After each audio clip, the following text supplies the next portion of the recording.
नमस्कार दोस्तों, आप देख रहे हैं फटाफट खबरें, जहां आपको मिलती हैं देश दुनिया की बड़ी खबरें फटाफट अंदाज में। उससे पहले अगर आप चैनल पर नए आए हैं तो चैनल को सब्सक्राइब करें, वीडियो को लाइक करें और अपने दोस्तों में शेयर करें। केजरीवाल और ममता बनर्जी की अहम मुलाकात। दिल्ली में आम आदमी पार्टी के राष्ट्रीय संयोजक अरविंद केजरीवाल और पश्चिम बंगाल की मुख्यमंत्री ममता बनर्जी के बीच महत्वपूर्ण बैठक हुई थी। इस दौरान टीएमसी सांसद अभिषेक बनर्जी भी मौजूद रहे। माना जा रहा है कि इंडिया ब्लॉक की आगामी बैठक और विपक्षी दलों की रणनीति पर चर्चा की गई। राजनीति जानकर इसे विपक्षी एकजुटता के लिए बड़ा संकेत माना जा रहा है। दिल्ली सरकार और एमसीडी ने अवैध निर्माणों के खिलाफ सख्त कार्रवाई शुरू कर दी है। खानपुर, सैनिक फार्म और कृष्णा पार्क जैसे इलाकों में कई बहुमंजिला इमारतों पर तोड़फोड़ की कार्रवाई हुई। प्रशासन का कहना है कि लोगों की सुरक्षा के लिए यह अभियान लगातार जारी रहेगा। हालिया हादसों के बाद यह कार्रवाई और तेज की गई। नरेला में जर्जर पिलर गिरने से बच्ची की हुई मौत। नरेला के होलंबी खुर्द इलाके में एक दर्दनाक हादसा सामने आया है। निगम के जर्जर सार्वजनिक शौचालयों का पिलर गिरने से 6 साल की बच्ची की मौत हो गई। स्थानीय लोगों ने निगम पर लापरवाही के आरोप लगाए। पुलिस ने मामला दर्ज कर जांच शुरू कर दी है। खान सर के खिलाफ हाईकोर्ट में मानहानि का हुआ केस। प्रसिद्ध शिक्षक खान सर की मुश्किलें बढ़ती नजर आ रही हैं।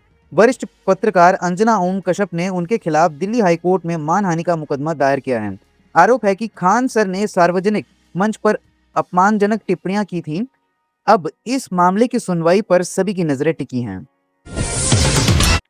ट्रैफिक पुलिस ने पकड़े झपटमार। न्यू फ्रेंड्स कॉलोनी में आईफोन छीनकर भाग रहे 2 बदमाशों को ट्रैफिक पुलिस ने पकड़ लिया। पुलिस कर्मियों ने करीब 200 मीटर तक पीछा कर दोनों आरोपियों को दबोच लिया। उनके पास से चोरी के मोबाइल फोन भी बरामद किए गए। इस कार्रवाई की लोगों ने जमकर सराहना की। ई रिक्शा लाइसेंस के लिए 10 दिन की ट्रेनिंग हुई जरूरी। दिल्ली सरकार ने ई रिक्शा चालकों के लिए नया नियम लागू किया है। अब ड्राइविंग लाइसेंस लेने से पहले 10 दिन का प्रशिक्षण अनिवार्य होगा।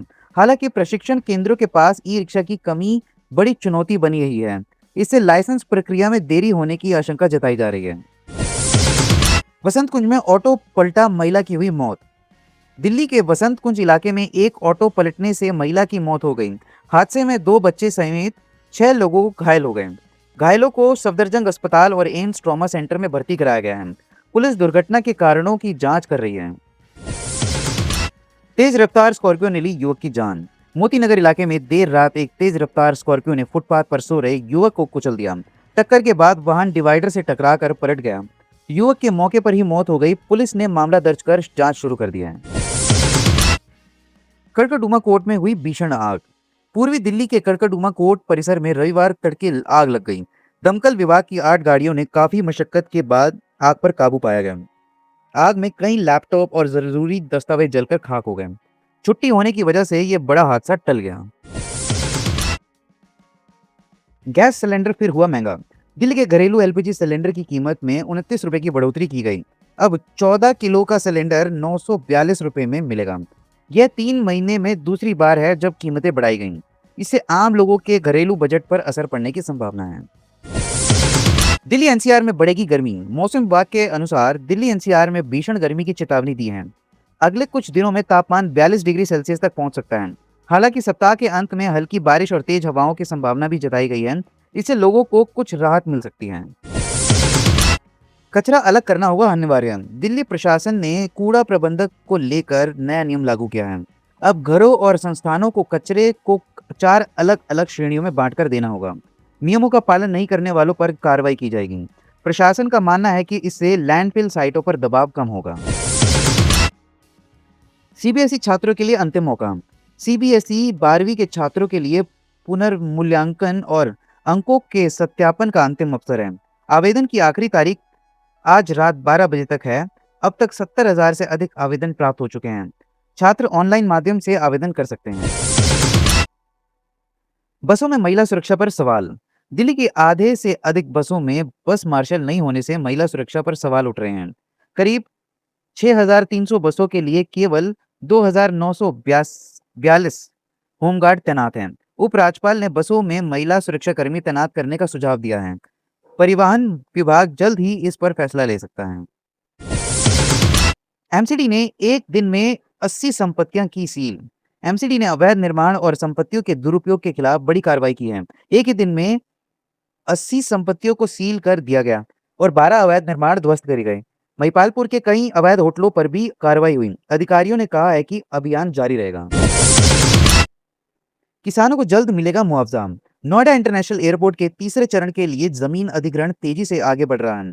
प्रशासन ने 70% किसानों की मुआवजे की फाइलें भेज दी हैं। जल्द ही किसानों के खातों में मुआवजे की राशि पहुंच सकती है।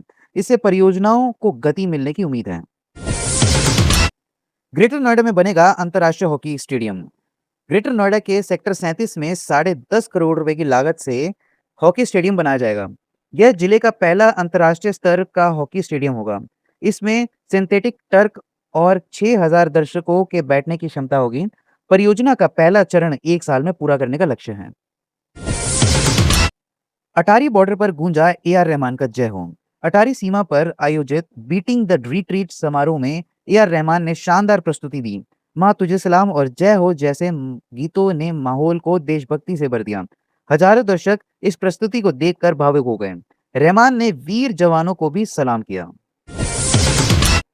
बिहार को जल्द मिलेगा 6 लेन का पुल। कच्ची दरगाह बिदुपुर 6 लेन पुल परियोजना का 98% अधिक काम पूरा हो चुका है। अधिकारियों के अनुसार अगले महीने के पहले सप्ताह तक पुल तैयार हो जाएगा। यह पुल पटना और उत्तर बिहार के बीच कनेक्टिविटी को मजबूत करेगा। इससे लाखों लोगों को फायदा होगा। मानेसर में लगेगी 5,000 नई स्ट्रीट लाइटें।